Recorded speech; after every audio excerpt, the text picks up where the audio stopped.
Hello, beautiful humans. This is Katie Max, life and self leadership coach. So, I'm checking in with you because I've been relatively quiet. I have needed to remove myself to a certain degree from social media. I've really needed to pull in so that I could take care of myself, so that I could be the best human I can be. Right. And my work is all about releasing trauma so we can unleash our joy. And that is so important to me. And we have all been through such a deep collective trauma. And I needed to pull back so that I could feel what I needed to feel. Because first off, feeling our feelings is really an important process.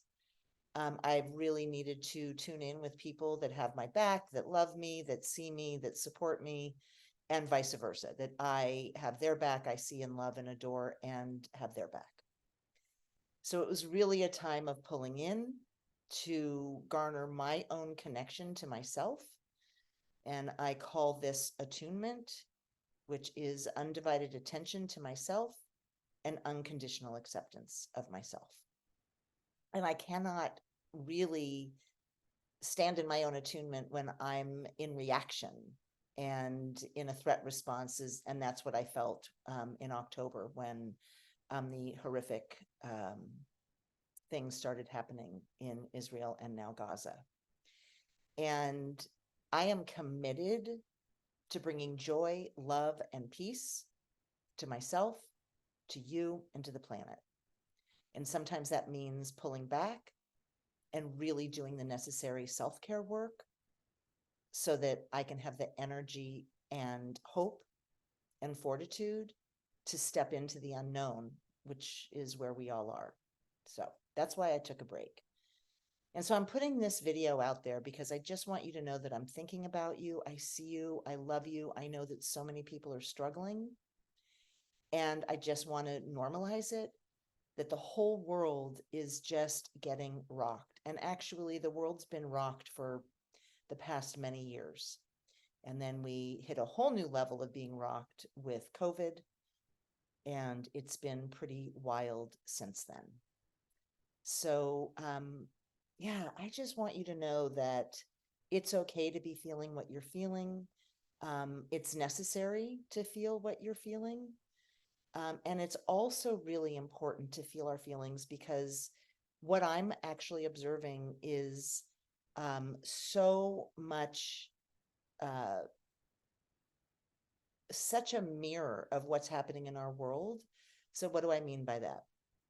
I mean, I've really needed to stay offline because there's just been so much division, so much hatred, and that's never the answer, right? And that hurts my heart. I just need to share that, like, it scares the shit out of me when I hear, just unleashed hatred for the other.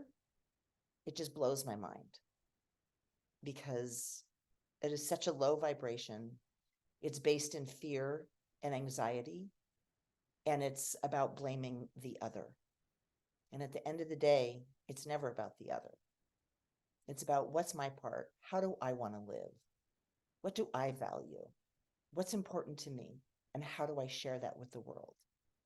And that's my work, right? And so part of what I do is I allow myself to be with trauma that I'm experiencing so I can move through it rather than storing it in my body and hoping that it's going to get better another day. So I'm very proactive with regulating my nervous system. And really what I stand for, y'all, is joy, love, and peace. And I want to share with you some things that I did this month in November. I went to see a very, very dear friend, and I was so rocked. And when I say rocked, I was depressed, I was scared. The uncertainty just had a grip on me. And I didn't even know if I was going to be able to make the trip because I needed to get on a plane and go see this human.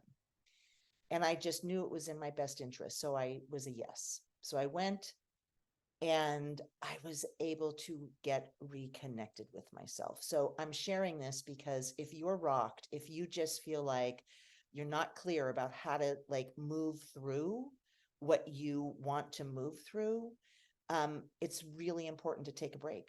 It's really important to change your environment. It's really important to get into nature. It's important to be with people that love you and see you and can support you. And those are all the elements that were present with my commitment to going to see my friend. And something that was really spectacular, we were out in nature, we were having the time of our life.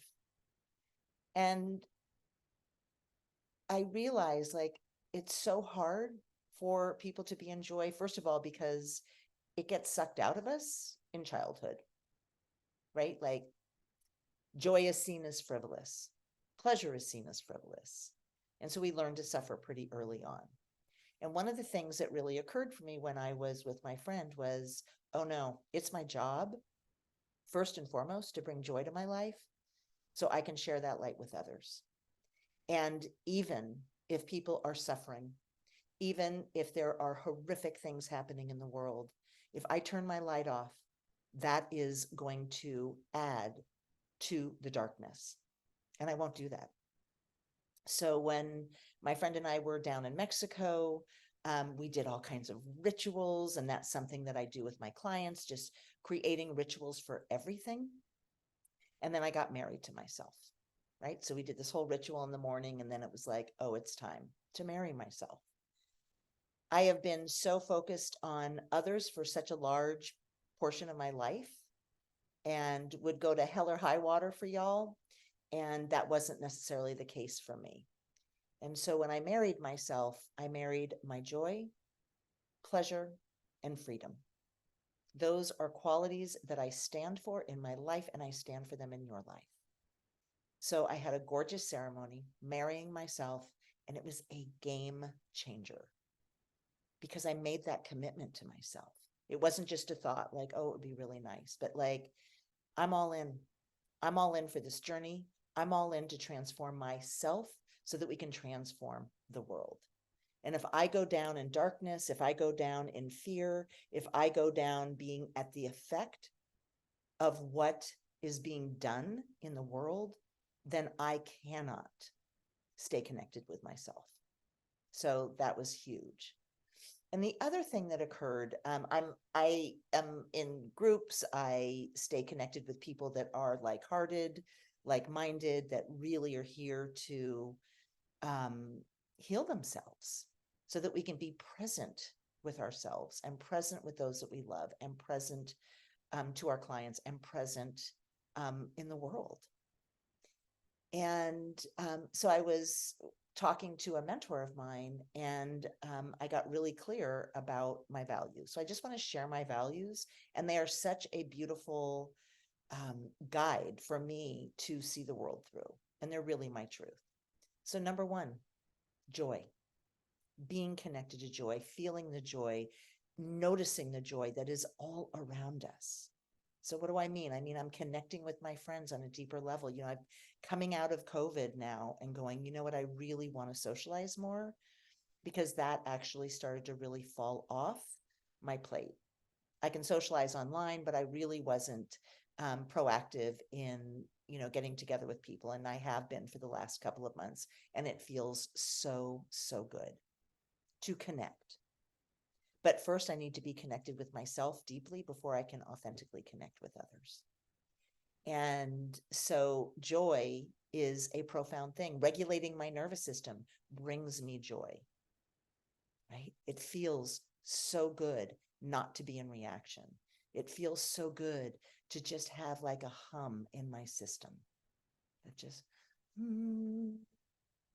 where I'm not tense, I'm not freaking out, right? Like looking for the danger, where I'm actually connected to my inner hum.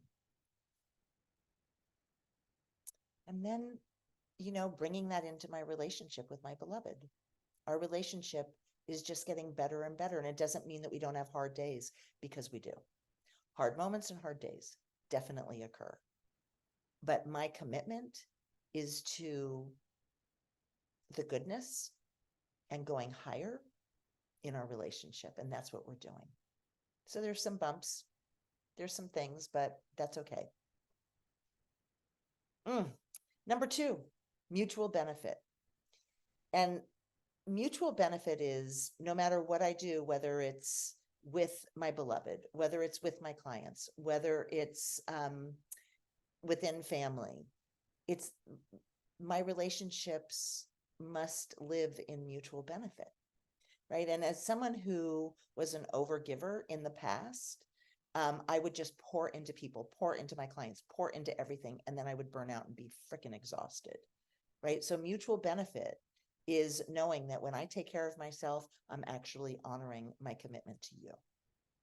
Mutual benefit is making sure that we're both in alignment, right? We may need to compromise a little bit, but we're in alignment to do what's in the highest good of all. Mutual benefit holds respect, self-respect, and respect for others. So that feels so beautiful to me. Number 3, I've already mentioned, which is attunement. Attunement truly to not seek from others, but to provide for myself the undivided attention and unconditional acceptance is such a blessing. And sometimes it takes me a minute to get there, right? Because my head's just full of a lot of stuff. So that's why it's undivided attention. And when I have been conditioned to seek that from others, not being able to give it to myself, I didn't really know what it looked like. Now that I give it to myself, I can actually communicate presence in a whole different way, which is so beautiful and so turned on and so joyful. Number 4 is integrity. And integrity is so deep. I used to see integrity as keeping my word with you. But now I see it as keeping my word with me or renegotiating with myself and really being self-honoring and knowing who I am and living into that rather than what I am supposed to be doing, whatever that supposed to is that we've been guided towards. So integrity is my word. It's my vulnerability. It's being a truth teller. It's being able to have hard conversations. It's being able to be real and authentic and not bending into a pretzel to please you, but to honor myself, my nervous system, my voice, my truth, all of it. And when I give that to myself, I can freely give that to you and know what that means and to hold boundaries and to be really clean. And what I mean by clean is not need something from you or to garner my self-esteem from what you think about me, but to garner my own self-esteem from what I think about myself. It's everything. And lastly is inspiration. Inspiration is fucking so deep and so beautiful. And for me, like when I'm inspired by beauty, I'm inspired by connection, I'm inspired by authenticity, I'm inspired by having the courage to live into your dreams, the courage to live into your desires rather than succumbing to the status quo. Inspiration is seeing something that can benefit yourself and others and going for it. And when we hear people and their stories, when we hear things that are just so inspiring, it gives us hope and it gives us courage.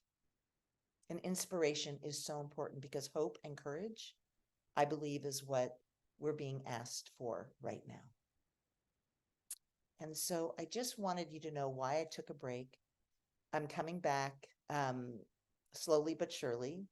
I'm not putting pressure on myself, but I'm super, super excited because taking the space to take care of myself has all of a sudden inspired so much more joy. It's inspired creativity. So I've come up with a group program that I'm going to do for women in 2024. It's a monthly gathering because I feel like we need to gather in person. It's just got so many creative juices going for me. And if I didn't take the time, I would be crawling on my hands and knees, just trying to make it through another day. And I know that I don't serve myself doing that, and I don't serve you doing that. So tune in, and when I say tune into yourself, ask yourself, what do I need? And allow yourself to feel your feelings.